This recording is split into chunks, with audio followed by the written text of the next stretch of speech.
So hello and welcome. I'm Frederick Dunn, and this is The Way to Be. This is June the 28th, and guess what's going on outside right here in the state of Pennsylvania? Milkweeds are blooming. Now here's the other thing. It is a dangerous task, by the way, for the foraging honeybee. This is common milkweed, and this is Apis mellifera. All the foragers are female, and the things they go through to get nectar from milkweed might surprise you. Milkweed has built-in traps. It catches their feet.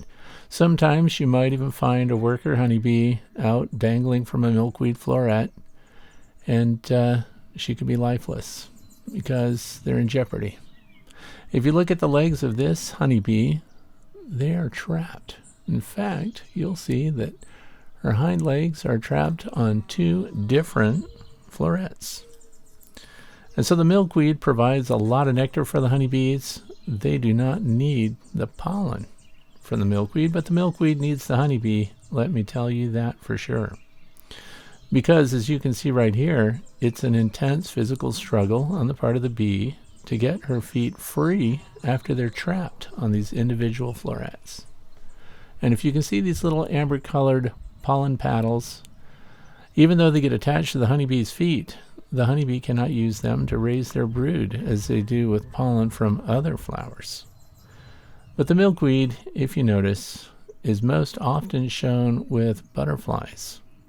And we know that the butterfly, specifically the monarch butterfly, needs the milkweed to raise its young. The milkweed does not need the butterfly at all. In fact, the milkweed produces latex in an attempt to kill off the butterfly larvae as they eat its leaves. The honeybee is a 100% benefit to the milkweed, and the milkweed lures the honeybees in with this sweet-smelling nectar that comes from these individual florets. And you might be wondering, on a milkweed overall, how many florets would be on each flower? So the florets are the individual flowers here, and they range widely, 30 to 100. So, what's going on here? You find a honeybee like this struggling away. I know what you want to do. You want to help her out. Because look at the difficulty here. She's trying to get a grip on the milkweed leaf, and she can't. And keep in mind, look at the lower floret, lower right. Her hind leg is trapped right in there. You can see the little amber pollen packs there. And look at the other flower right about the 2 o'clock position. Another foot is in that one. This looks like a death grip for the honeybee. Now, if you could imagine, just walk with me a little bit here. Think about a butterfly. If a butterfly caught its feet in one of these florets, would it be able to pull its leg free? Would it be able to successfully pollinate milkweed by then going to another floret and reinserting these little amber paddles? Nope.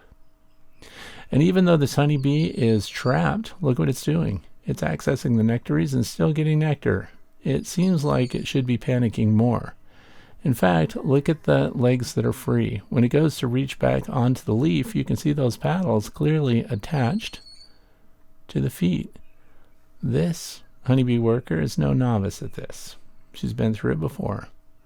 She's only going after milkweed nectar, by the way. She's not going to any other plant because the rewards here are superior right now. And look at the little feet flipping around there with these little amber paddles on them. This alarms some people when they see a honeybee going on a landing board, and they see lots of little paddles on their feet, and sometimes whole strings of them. 3, 4, or 5 paddles on each foot, to the point where it hinders the honeybee's ability to perform their functions or get a grip with their feet. But other bees, once they get back to the hive, will help them remove these little extra pollen packs from their feet. So it's not the end of the world. But you know, it's natural as a beekeeper, maybe someone who's creating content like I am, to want to help them out. Because I was thinking, well, if I could just improve the grip she gets. Maybe I could just, I don't know, put my finger out there and she would be able to grip onto my finger. Some of you might be looking at that thinking, whoa, you might get stung. Well, I'd like to explain something about pollinators for those of you who aren't used to looking at them up close out of fear of being stung. When they're out foraging like this, when they're collecting pollen and nectar from flowers and doing the pollination services, which are incredibly valuable to all plants that flower.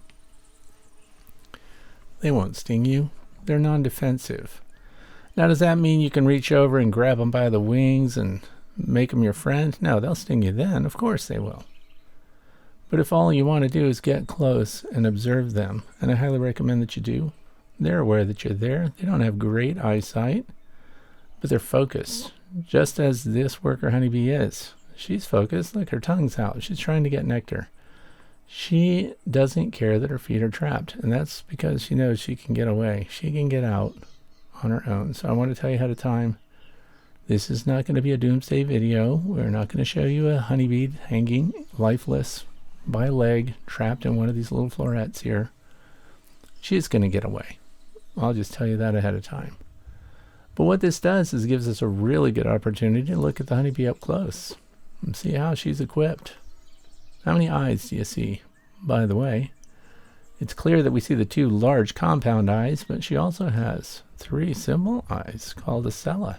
They're just little round shiny dots between her other eyes, and she sees motion with those.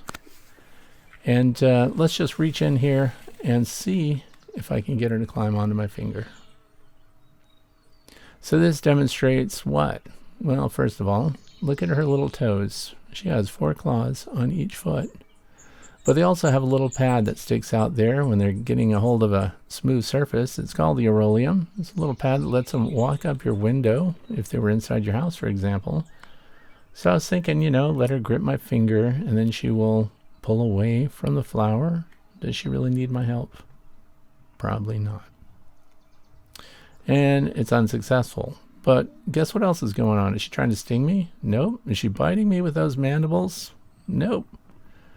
But she is going back to work because she frankly doesn't need my help in the least. So we'll give up on that. And now look again at her feet. By the way, she has brushes on her hind legs there. And those are pollen brushes. If she were on another plant variety, you see all those hairs on her big paddle-shaped hind legs? Those are called the corbicula. And she can actually process pollen back there, but she can't do it if it's milkweed pollen, for the reasons we've already described.